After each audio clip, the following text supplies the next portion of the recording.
மாவட்டம் துறையூர் அருகே உரிய வீட்டுமனை பட்டா வழங்காததால் வரும் தேர்தலை புறக்கணிக்கப் போவதாக கூறி கிராம மக்கள் போராட்டம் நடத்தினர். BA சமுத்திரம் பகுதியில் கடந்த 60 ஆண்டுகளாக வசித்து வரும் மக்கள் தாங்கள் அனைத்து விதமான வரிகளையும் முறையாக செலுத்தி வரும் நிலையில் பலமுறை கோரிக்கை விடுத்தும் தங்களுக்கு வீட்டுமனை பட்டா வழங்கப்படவில்லை என குற்றம் சாட்டினர். மேலும் தங்களின் வீடுகளின் முன்பு கருப்பு கொடி கட்டி தேர்தல் புறக்கணிப்பு குறித்த பிளக்ஸ் பேனர்களை வைத்து போராட்டம் நடத்தினர். சென்னை மந்தவெளி தனியார் மருத்துவமனையில் சிகிச்சைக்கு சேர்க்கப்பட்ட பெண் உயிரிழப்பிற்கு மருத்துவர்களின் அலட்சியமே காரணம் என குற்றம் சாட்டி உறவினர்கள் சாலை மறியலில் ஈடுபட்டனர். ராயப்பேட்டை அரசு மருத்துவமனையின் பிணவரை அருகே சாலை மறியலில் ஈடுபட்ட உறவினர்கள் மருத்துவமனைக்கு சீல் வைப்பதோடு சிகிச்சை அளித்த மருத்துவர்களை கைது செய்யவும் வலியுறுத்தினர். நிர்வாக திறனற்ற ஸ்டாலின் அரசின் சுகாதாரத்துறை முறையாக கண்காணிக்காததால் தனியார் மருத்துவமனைகளில் பல்வேறு தில்லுமுள்ளுகள் நடைபெறுவதாக பலரும் குற்றம் சாட்டுகின்றனர். அனஸ்தீசியா கொடுத்துக்கறாங்க, ஐசியூ இல்ல, பம்ப் பண்ணுங்கறாங்க, கையில பம்ப் பண்ணுங்கறாங்க. குழந்தை அங்கே சாவச்சிட்டாங்கப்பா, குழந்தைய சாவடிச்சிட்டானுங்க, கையில பம்ப் பண்றாங்க. ஐசியூ இல்லாத இடத்துல எப்படி அனஸ்தீசியா கொடுத்தாங்க, எப்படி ஆபரேஷன் பண்ணாங்க? மைனர் ஆபரேஷன் சொல்லி பெரிய ஆபரேஷன் பண்ணிக்கிறாங்க. அதுக்கப்புறம் ராயப்பேட்டை ஹாஸ்பிட்டல் கூட்டிட்டு போங்க, மூச்சு விடுறதுக்கு கஷ்டப்படுறாங்கன்னு சொல்லிட்டு ராயப்பேட்டை ஹாஸ்பிட்டலுக்கு அனுப்பிட்டாங்க. அங்க வந்தா சத்தே 3 மணி நேரம் ஆகுதுன்னு சொல்லிட்டாங்க.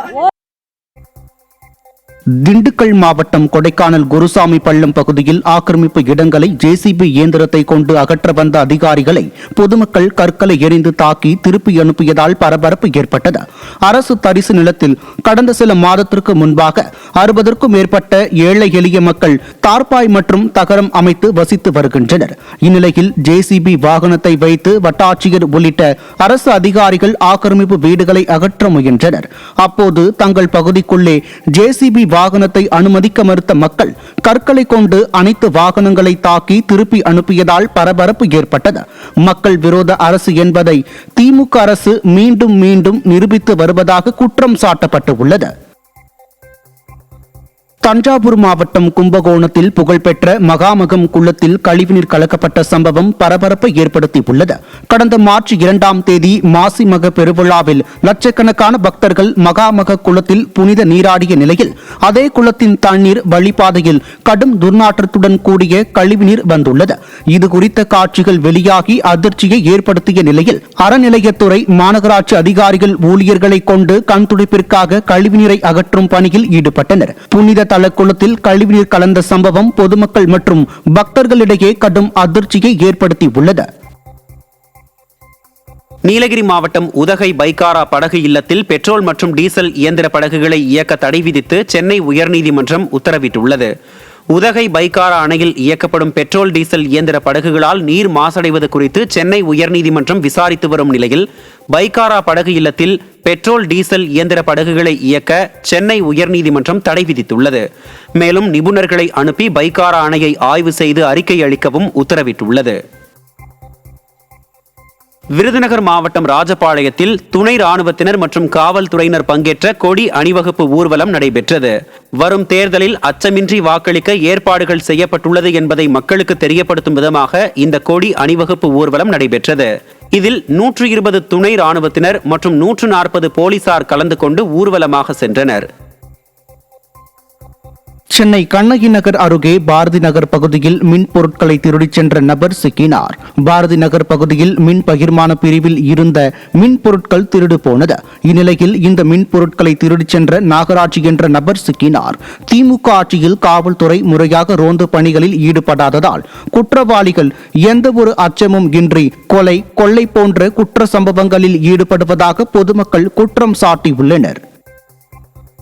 திருப்பத்தூர் மாவட்டம் ஆலங்காயம் பகுதியில் சிறிய சரக்கு வாகனம் கட்டுப்பாட்டை இழந்து கடை மீது மோதியதில் கடையில் பொருட்கள் வாங்கிக் கொண்டிருந்த பெண் ஒருவர் பரிதாபமாக உயிரிழந்தார்.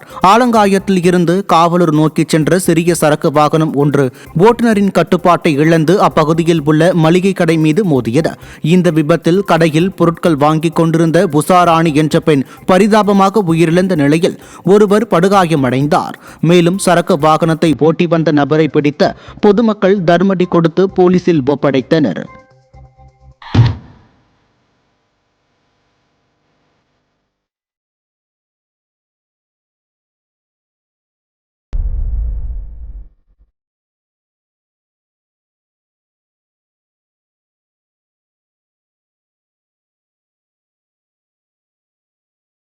சேலம் மாவட்டம் சமத்துவபுரத்தில் குழாயில் ஏற்பட்ட உடைப்பு காரணமாக சாலையில் குடிநீர் பெருக்கெடுத்து ஓடியது.